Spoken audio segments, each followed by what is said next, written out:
A Course in Miracles, Workbook for Students, Lesson 45. God is the mind with which I think. Today's idea holds the key to what your real thoughts are.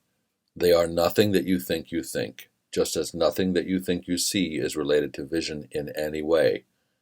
There is no relationship between what is real and what you think is real. Nothing that you think are your real thoughts resembles your real thoughts in any respect. Nothing that you think you see bears any resemblance to what vision will show you. You think with the mind of God. Therefore, you share your thoughts with Him, as He shares His with you.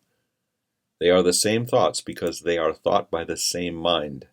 To share is to make alike or to make one. Nor do the thoughts you think with the mind of God leave your mind, because thoughts do not leave their source.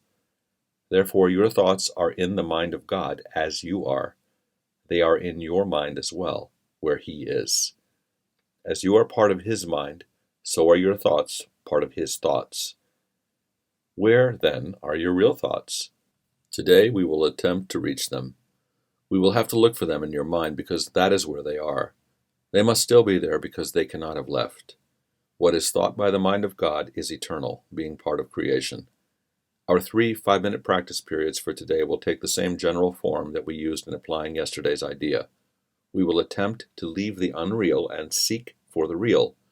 We will deny the world in favor of truth. We will not let the thoughts of the world hold us back, and we will not let the beliefs of the world tell us that what God would have us do is impossible. Instead, we will try to recognize that only what God would have us do is possible. We will also try to understand that only what God would have us do is what we want to do. And we will also try to remember that we cannot fail in doing what He would have us do. There is every reason to feel confident that you will succeed today. It is the will of God. Begin the exercises for today by repeating the idea to yourself, closing your eyes as you do so. Spend a fairly short period in thinking a few relevant thoughts of your own, keeping the idea in mind as you do so. After you have added some 4 or 5 thoughts of your own, repeat the idea again and tell yourself gently, "My real thoughts are in my mind. I would like to find them." Then, try to go past all the unreal thoughts that cover the truth in your mind and reach to the eternal.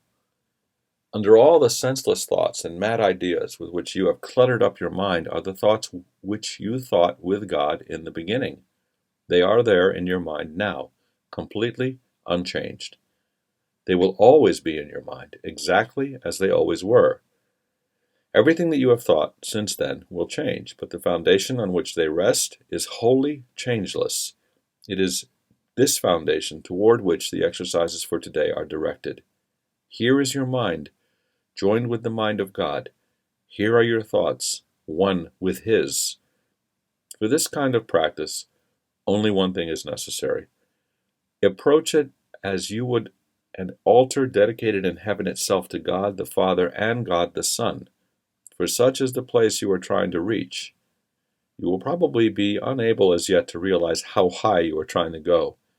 Yet even with the little understanding you have already gained, you should be able to remind yourself that this is no idle game, but an exercise in holiness and an attempt to reach the kingdom of heaven.